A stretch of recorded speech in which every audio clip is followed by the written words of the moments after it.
နှစ်ကြာဆောင်ဆိုင်ခဲ့ရတဲ့ပကွီယိုရဲ့လက်စားချေမှုတွေကိုမေဝဲသာတယောက်ကာကွယ်နိုင်မလားဆိုတာအဖြေသဲပွဲပါတော့မယ်ဒီသတင်းကမီဒီယာတွေထက်မှဟိုးလေးတကြောကြောဖြစ်နေကြပါပြီတစ်ချိန်ကမဟာပြိုင်ပွဲကြီးနှစ်ယောက်ဘသူကလောက်ဝိတ်ဘရင်လဲဆိုတာအခုချိန်ထိညှင်းကုန်လို့မပြီးသေးတဲ့ဇလန်တပုတ်အဖြစ်ရှိနေသေးပါတချို့ကမေဝဲသာကပိုကောင်းတယ်တချို့ကပကွီယိုကမတူညီတဲ့ဝိတ်တန်းရှိခုချန်ပီယံဖြစ်လို့ပိုကောင်းတယ်လို့ဆိုတဲ့သူကဆိုကြနေပါလဲကျန်နှစ်ယောက်နဲ့ပတ်သက်ပြီးပြောနေကြတာတွေကမကုံနိုင်မခန်းနိုင်ဖြစ်နေကြပါတယ်ပကွီယိုကရိုမဲရိုနဲ့ထိုးဖို့စီစဉ်နေတာ2025ခုနှစ်ထဲကပါရိုမဲရိုဘက်ကတောင်းဆိုတဲ့ငွေကြေးပမာဏနဲ့ပကွီယိုဘက်ကပေးချင်တဲ့ပမာဏညီနိုင်မရခဲ့တာကြောင့်ပွဲမဖြစ်ခဲ့ကြပါဘူးပကွီယိုကအသက်40အရွယ်နဲ့ကမ္ဘာချန်ပီယံကမ္ဘာကိုအသက်ကြီးဆုံးစံချိန်တင်ရယူခဲ့တာဖြစ်ပြီးအဲ့ဒီစံချိန်ကိုအသက်45နဲ့သူကိုယ်တိုင်ချိုးကျင်နေတာပါဒါကြောင့်မို့လက်ရှိချန်ပီယံရိုမဲရိုနဲ့ပွဲစီစဉ်နေကြခြင်းဖြစ်တဲ့တစ်ဖက်မှာမေဝဲသာကဘောင်စင်ဘက်ကိုပြန်လာမဲဆိုတဲ့အတန်ကြီးထွက်နေတဲ့အတွက်ကြောင့်ဆော်ဒီဘက်ကလည်းပွဲဖြစ်မြောက်ရေးအတွက်ကမ်းလှမ်းလာတဲ့အတွက်ကြောင့်ပကွီယိုတို့ဘက်ကနေရိုမဲရိုနဲ့ဆွေးနွေးမှုတွေကိုရဆိုင်လိုက်တာဖြစ်တဲ့ရိုမဲရိုဘက်ကတော့ပကွီယိုကငါ့ကိုကြောက်လို့ရှောင်သွားတယ်လို့ချက်ချင်းတုံ့ပြန်လိုက်ပါတယ်ပကွီယိုအတွက်ကတော့2015ခုနှစ်ကနာကျင်မှုကိုဖြေပြောင်းဖို့အတွက်မေဝဲသာနဲ့ဆိုရောက်ရရက်ကနေချက်ချင်းလာထိုးဖို့အစဉ်သင့်ဆိုတဲ့လူပါ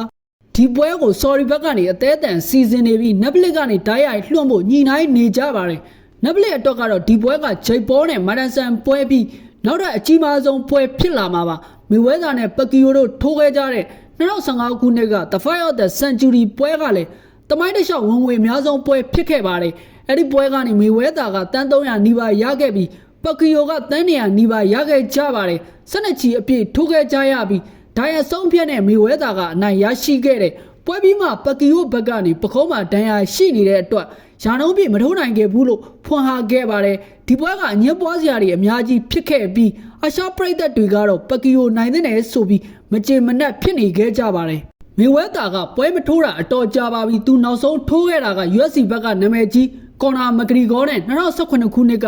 နောက်ဆုံးထိုးပြီးအနားယူသွားတာဖြစ်တဲ့အခုသူပြန်လာတာဟာငွေကြေးပြဿနာကြောင့်လို့လဲဆိုကြပါတယ်မေဝဲသာအနားယူသွားတော့သူ့လက်ထဲမှာဒေါ်လာဘီလီယံချီရှိခဲ့တာပါသူကအသုံးပြုံကြီးတယ်လို့ဆိုရှယ်မီဒီယာမှာလည်းတက်ပြီးကြွားပါသေးတယ်သူ့မှာကိုပိုင်လေးရင်တွေစိန်တွေနဲ့လောင်းကစားပွဲတွေမှာဒေါ်လာတန်ပေါင်းများစွာသုံးစွဲလေးရှိတဲ့အတွက်ကြောင့်သူ့ရဲ့လူနေမှုပုံစံကိုဆက်လက်ထိန်းသိမ်းဖို့အတွက်ငွေကြေးမြောင်များစွာလိုအပ်နေမှာတော့အသေးကြပါအရင်ကလည်းအမေရိကန်အခွင့်ဌာနကိုဒေါ်လာတန်းချီပေးဆောင်ဖို့ကြံရှိနေတာကြောင့်သူ့ပိုင်ဆိုင်မှုအချို့ကိုသိမ်းဆည်းခံရမယ့်အခြေအနေနဲ့ကြုံခဲ့ဘူးပါတယ်2022-23ဝန်းကျင်ကလည်းခရိုက်တိုကာရန်စီနဲ့ပတ်သက်ပြီးကြော်ညာတွေကြောင့်တရားစွဲခံရတဲ့အတွက်ဒေါ်လာတန်းချီဒဏ်ငွေပေးဆောင်ခဲ့ရပါတယ်ဒီလိုငွေကြေးကုန်ကျမှုတွေကြောင့်ငွေကြေးလိုအပ်လို့ဘောင်စင်ဘက်ကိုပြန်လာတာလည်းဖြစ်ကောင်းဖြစ်နိုင်ပါတယ်ပကွီယိုကမေဝဲသာနဲ့ professional ပွဲထိုးကျင်နေတာပါမေဝဲသာကတော့သူ့ရဲ့ပွဲ90ရှုံးပွဲမရှိစံချိန်ကိုထိမ့်သိမ့်ကျင်တဲ့အတွက်ကြောင့်တရုတ်ပြပွဲပဲထိုးကျင်နေတာပါ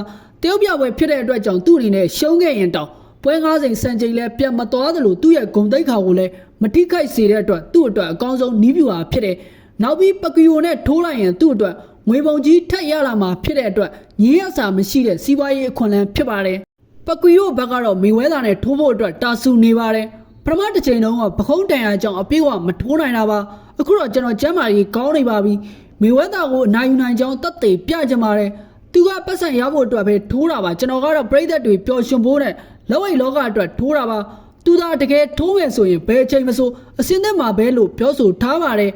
ပကီယိုကသူ့ရဲ့ပြိုင်ပွဲဟောင်းကြီးကိုလည်းချီကျူးဘူးပါတယ်ခရော့ဘောဟာတော်ပေမဲ့မွေဝဲသားရဲ့ဘောင်စင်အိုင်ဂျူနဲ့ခန်စစ်ကိုတော့ပို့ပြီးအထင်ကြီးကြောင်းပြောခဲ့ဘူးပါတယ်ခရော့ဘောကတိုက်စစ်ပိုကောင်းပြီးမေဝဲသားကတော့ထိဖို့ပိုခတ်တယ်လို့သူကယူဆထားတာပါမေဝဲသားနဲ့ပကီယိုပွဲကအနည်းနဲ့အမြန်ဖြစ်လာမှာပါပကီယိုတို့ဘက်ကအခုဇန်နဝါရီလထဲမှာကြီးညာဖို့ရှိတယ်လို့ဆိုထားပါတယ်ဒီတစ်ခါမှာတော့ပကီယိုက2015ခုနှစ်ကအကျွေးဟောင်းကိုမေဝဲသားရဲ့ပွဲ90ရှုံးပွဲမရှိစံချိန်ကိုချိုးဖျက်ပြီးအချိုးမြိန်ဆုံးလက်စားချေနိုင်မလားဆိုတာစိတ်ဝင်စားဖို့ကောင်းလာပါတယ်အခုကြည့်နေတဲ့ပရိသတ်ကြီးကရောမေဝဲသားကပဲထပ်ပြီးနိုင်ယူသွားမယ်လို့ထင်လားအောက်မှာမှန်ပေးခဲ့လို့ရပါတယ်